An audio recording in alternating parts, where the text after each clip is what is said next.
Jangan sampai kita mengira nikmat itu hanya sekedar materi, hanya sekedar uang, hanya sekedar kesehatan.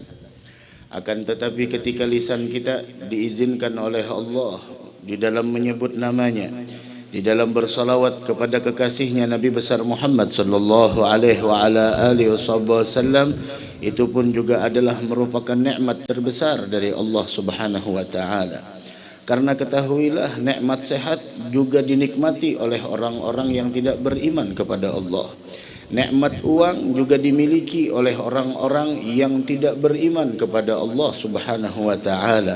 Akan tetapi nikmat berzikir, nikmat kita mengingat Allah, nikmat kita bersalawat kepada Nabi besar Muhammad sallallahu alaihi wa ala alihi wasallam itu tidak diberikan oleh Allah kepada sembarang orang, melainkan orang-orang yang diinginkan kebaikan oleh Allah. Sehingga di dalam Al-Quran, bagaimana Allah memerintahkan kepada orang-orang yang beriman di dalam mengingatnya. Ya ayyuhalladzina amanu dzkurullaha dzikran katsira. Wahai orang-orang yang beriman, ingatlah Allah dengan sebanyak-banyaknya. Di dalam ayat yang lain Allah memerintahkan kita untuk bersalawat kepada Nabi besar Muhammad sallallahu alaihi wa ala alihi wasallam, dan itu hanya diseru kepada orang-orang yang beriman. Ya ayyuhalladzina amanu sallu alaihi wa sallimu taslima, yaitu orang-orang yang beriman yang diperintahkan, yang diseru oleh Allah Subhanahu wa taala di dalam bersalawat dan mengucapkan salam kepada Nabi besar Muhammad sallallahu alaihi wa ala alihi wasallam. Dari karenanya nikmat semacam ini patut kita syukuri, nikmat semacam ini patut kita hargai, nikmat semacam ini patut kita mensyukurinya dengan sebenar-benar rasa syukur kepada Allah Subhanahu wa taala. Begitu juga kita berkumpul pada malam hari ini memperingati haul guru kita semua, yaitu Allah yarham al-maghfurlah sahibul hauliyah Asy-Syaikh Haji Ahmad Zuhdian Nur atau Abah Haji. Semoga Allah angkat derajat beliau dan mudah-mudahan kita mendapatkan keberkahan beliau. Rabbi fanfa'na bi barakatihim wahdinal husna bi hurmatihim wa amitna fi tariqatihim wa mu'afatin minal fitani. Dan kita pun di dalam Al-Quran diseru untuk senantiasa bersama orang-orang yang seperti beliau, sebagaimana Allah berfirman di dalam Al-Quran, ya ayyuhalladzina amanu taqullaha wa kunu ma'as sadiqin. Wahai orang-orang yang beriman kepada Allah, taqwalah kalian kepada Allah dan hendaklah kalian bersama orang-orang yang sadiqin, orang-orang yang mempunyai kesungguhan di dalam menghamba kepada Allah Subhanahu wa taala. Dari karenanya perkumpulan kita pada malam hari ini adalah salah satu perkumpulan yang mulia. Bagaimana tidak mulia perkumpulan pada malam hari ini? Di dalamnya disebut nama Allah, di dalamnya kita sama-sama bersalawat kepada Nabi besar Muhammad sallallahu alaihi wa ala alihi wasallam, dan juga di dalamnya kita memperingati haul, mengingat bagaimana kehidupan orang yang telah sukses menjalani kehidupan di dunia ini, yang kita semua menyaksikan beliau, yang kita semua hadir di majlis beliau, yang kita semua menimba ilmu dengan beliau. Dan ini salah satu cara kita membalas kebaikan yang pernah beliau berikan kepada kita, dan itu adalah dianjurkan oleh Nabi kita Muhammad sallallahu alaihi wa ala alihi wasallam, sebagaimana di dalam sabdanya, man asda ilaikum ma'rufan fakafi'uhu. Siapapun orang yang berbuat baik kepada kalian, maka balaslah kebaikan yang dia lakukan kepada kalian. Ada orang yang berbuat baik kepada kita, tuntunan Nabi Muhammad, itu kebaikan jangan dilupakan. Siapapun yang berbuat baik kepada kita, kebaikannya jangan diabaikan, kebaikannya jangan dilupakan. Man asda ilaikum ma'rufan fakafi'uh. Siapapun orang yang berbuat baik kepada kalian, balas, kata Nabi Muhammad. Fa illam tajidunahu ma tukafi'unah fad'u lahu. Apabila kalian tidak menemukan, apabila kalian tidak mempunyai sesuatu untuk membalas kebaikan dari orang yang berbuat baik kepada kalian, maka doakan dia. maka doakan dia. Dan kita di sini semuanya mendoakan kepada sahibul hauliyah almarhum Abah Haji, yang mana kita semua mendoakan beliau. Bentuk bagaimana cara kita membalas kebaikan yang pernah beliau berikan kepada kita semua. Dan tidak ada kebaikan yang lebih baik melebihi daripada ketika ada seseorang yang menunjukkan kebaikan kepada kita, yang menunjukkan tentang jalan keselamatan kepada kita. Dan beliau sahibul hauliyah yaitu almarhum Abah Haji, bagaimana beliau memberikan pembelajaran kepada kita dengan bukan hanya sekedar teori, akan tetapi langsung dengan prakteknya, langsung dengan beliau praktekkan di hadapan kita. Dan ketahuilah, yang paling menonjol di dalam diri sahibul hauliyah yaitu almarhum Abah Haji, bagaimana beliau mempunyai sifat tawadhu. Bagaimana beliau mempunyai sifat tawadhu, yang mana sifat tawadhu ini adalah merupakan sifat galbiyah, sifat yang sumbernya dari hati, namun akan nampak dalam tutur kata, akan nampak dalam perbuatan, akan nampak dalam interaksi. Sehingga kita lihat bagaimana Allah Subhanahu wa taala memuji orang-orang yang mempunyai sifat tawadhu. Bagaimana Allah berfirman di dalam Al-Qur'an, wa ibadur rahman alladzina yamshuna 'alal ardi hauna wa idza khatabahumul jahiluna qalu salama. Dan hamba-hamba Allah yang maha pengasih, yang mana mereka yamshuna 'alal ardi, mereka ketika berjalan di atas bumi ini, mereka berjalan dalam keadaan hauna, dalam keadaan tawadhu, dalam keadaan rendah hati dan rendah diri. Subhanallah, jangankan dengan manusia, dengan benda jamadat, dengan bumi pun dia tidak pernah mengenal kata-kata sombong. Yamshuna 'alal ardi hauna wa idza khatabahumul jahilun, apabila orang-orang bodoh menghina mereka, mencaci mereka, memaki mereka, apakah mereka balas cacian dengan cacian? Apakah mereka membalas hinaan dengan hinaan? Apakah mereka membalas perilaku yang tidak sopan dengan semisalnya? Allah mengatakan, wa idza khatabahumul jahiluna qalu salama. Yang keluar dari mulut mereka adalah kedamaian, yang keluar dari mulut mereka adalah ketentraman. Tidak ada cacian dibalas dengan cacian, yang ada mereka mendoakan kepada orang yang mengganggu mereka, menyakiti mereka, menghina mereka dengan doa-doa yang mulia dan baik. Dan itu sahibul haul Abah Haji, tidaklah beliau mempunyai akhlak tersebut, melainkan beliau meniru gurunya, yaitu guru kita almarhum Abah Guru Sekumpul. Begitulah ulama kita mempunyai sanad yang mu'tabarah, mempunyai sanad keilmuan yang menyambung dari guru ke guru, guru ke guru, sampai ke guru pertama yaitu Nabi kita Muhammad sallallahu alaihi wa ala alihi wasallam, yang mana sifat tawadhu'nya mutasalsil, sifat rendah hatinya itu beliau ambil dari gurunya, kemudian gurunya mengambil dari gurunya, kemudian gurunya mengambil dari gurunya, sampai ke Nabi kita Muhammad sallallahu alaihi wa ala alihi wasallam, sayyidul mutawadhi'in. Bagaimana beliau pemimpin dari orang-orang yang mempunyai sifat tawadhu. Bagaimana Nabi kita Muhammad sallallahu alaihi wa ala alihi wasallam diceritakan bahwasanya bagaimana Sayyidatuna Aisyah radhiyallahu taala anha wa ardhaha, beliau ketika ditanya bagaimanakah akhlaknya Nabi Muhammad, bagaimana perangainya Nabi Muhammad, kenapa mereka bertanya semacam itu? Karena ketahuilah, Nabi Muhammad kalau sudah keluar rumah untuk melaksanakan solat, maka sahabat mengatakan, bahkan Sayyidatuna Aisyah mengatakan, dan sahabat yang lain pun meriwayatkan, kalau sudah Nabi Muhammad keluar dari rumahnya untuk melaksanakan solat, itu wibawanya luar biasa. Ka'annana la na'rifuhu wa ka'annahu la ya'rifna, seakan-akan kami tidak mengenalnya dan seakan-akan beliau tidak mengenal kami. Itu saking wibawanya beliau, pentakziman kepada kewajiban yang Allah wajibkan kepada beliau urusan solat, sehingga yang beliau pikirkan adalah urusan solat, kewajiban yang Allah wajibkan kepada beliau dan kita semua. Sehingga itu semua mereka bertanya kepada Aisyah, bagaimana akhlaknya Nabi Muhammad di rumah, bagaimana akhlaknya Nabi Muhammad di rumah. Kemudian Sayyidatuna Aisyah mengatakan, akhlaknya Nabi Muhammad di rumah sama seperti suami yang wajarnya.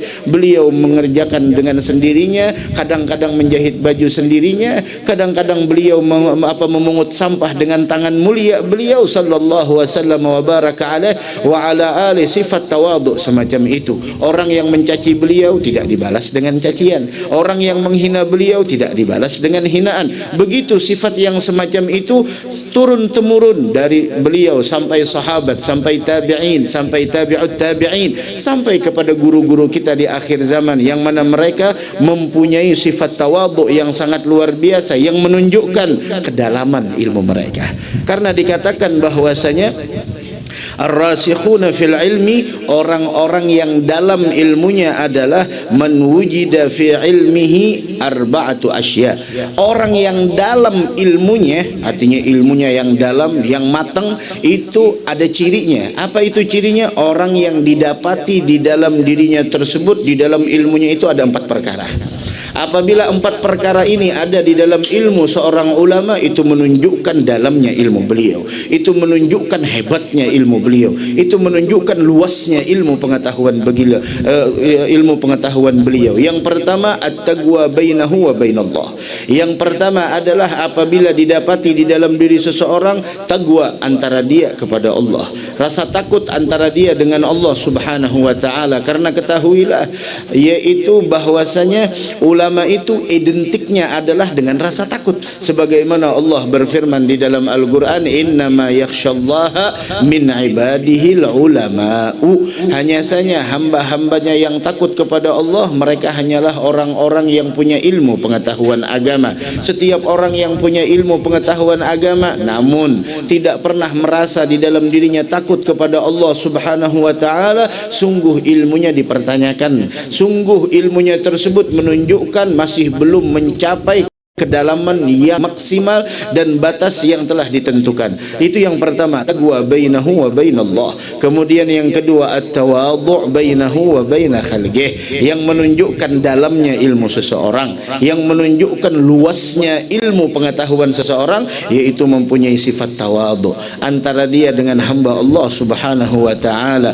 Dari karena itulah bagaimana Nabi kita Muhammad sallallahu alaihi wa ala alihi wasallam, beliau bersabda di dalam sebuah hadis, innallaha auha ilayya an tawadhu. Allah mewahyukan kepada saya untuk mempunyai sifat rendah hati, hatta la yafkhara ahadun ala ahad, sehingga jangan sampai salah seorang membanggakan dirinya atas orang yang lain, wala yabgha ahadun ala ahad, dan jangan sampai seseorang berbuat jahat kepada orang yang lain. Begitulah, dan tidak ada kehinaan di dalam sifat ketawaduan.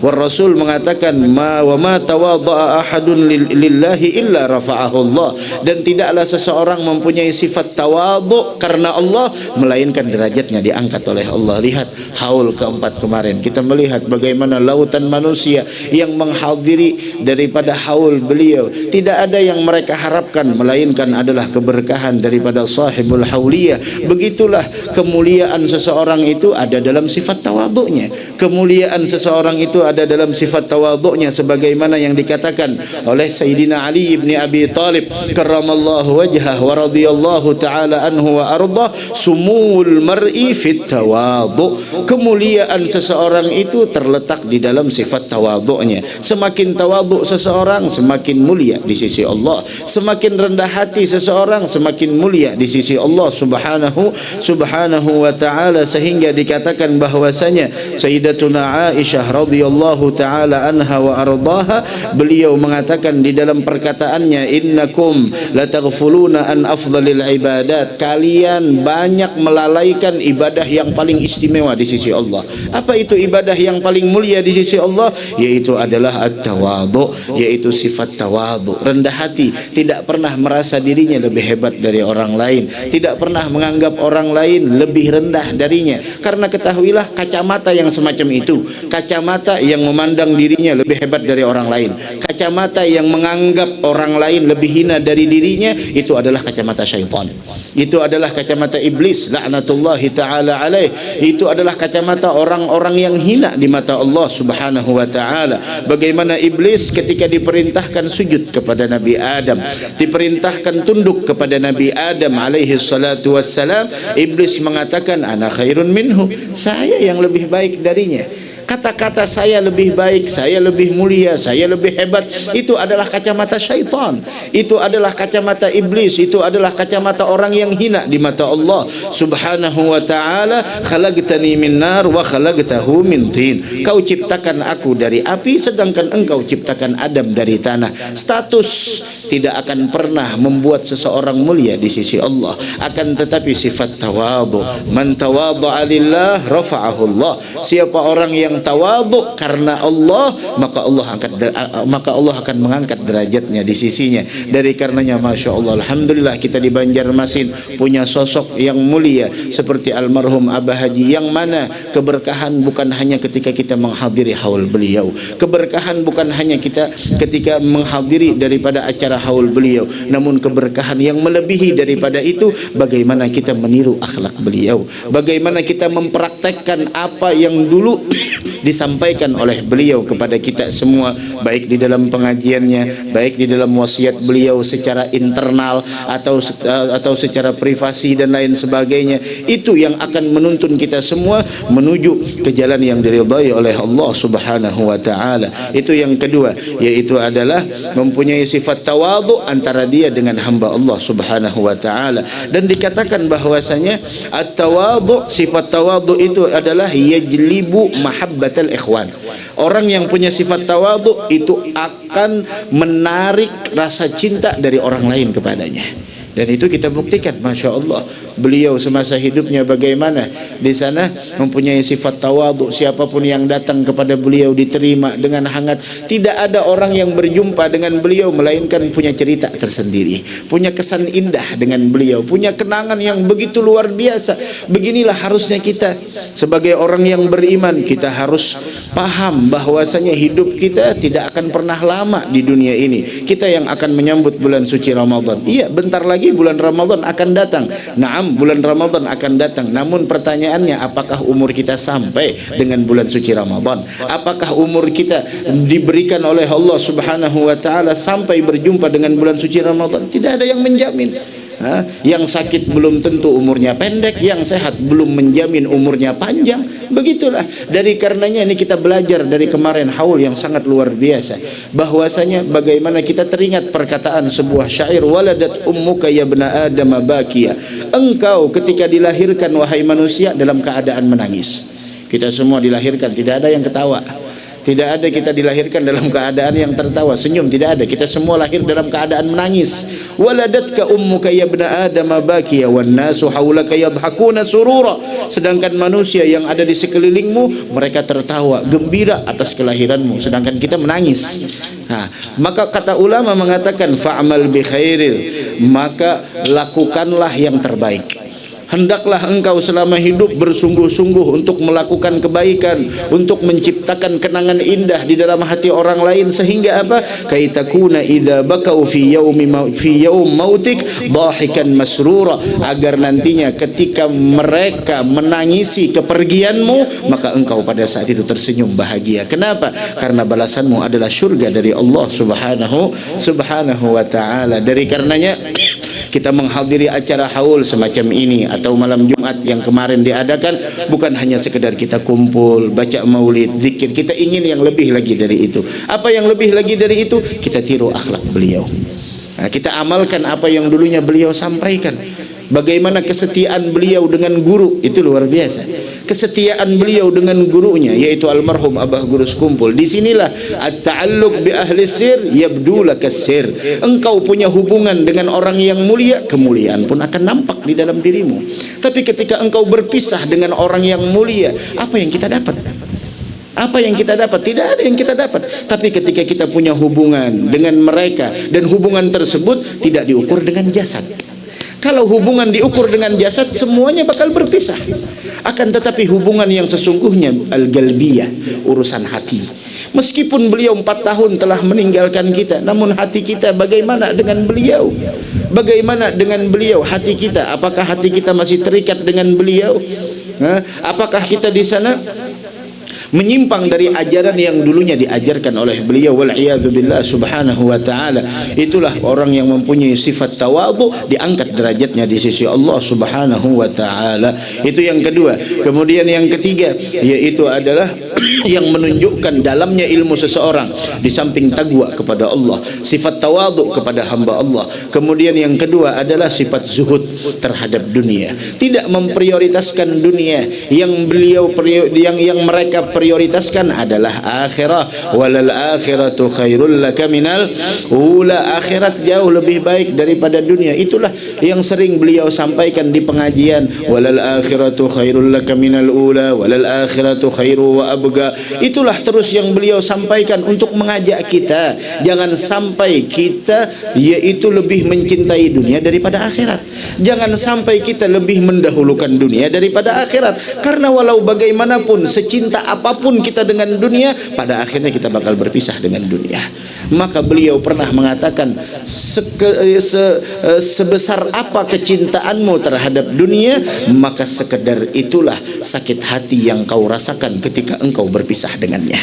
Dari karenanya inilah sifat zuhud terhadap dunia. Kemudian yang terakhir adalah yaitu al-mujahadah bainahu wa baina nafsih, yaitu yang menunjukkan dalamnya ilmu seseorang bagaimana sifat mujahadah, yaitu dia memerangi nafsunya, memerangi daripada nafsu yang selalu nafsu tersebut mengajak kepada keburukan. Wa innan nafsa la ammaratun bisu. Nafsu ini terus mengajak kita untuk melakukan daripada kejahatan. Orang-orang yang mempunyai dalam ilmunya, dia akan memerangi nafsunya tersebut dengan semaksimal mungkin. Karena ketahuilah, musuh terbesar kita bukanlah orang yang berseberangan dengan kita, bukan orang yang tidak sepaham dengan kita, bukan orang yang beda lambang dengan kita, bukan orang yang beda bendera dengan kita. Namun musuh kita yang sebenarnya adalah nafsu yang ada di dalam diri kita, nafsu yang ada di dalam diri kita. Karena ketahuilah, orang yang memperturutkan nafsunya, maka akan menjadikan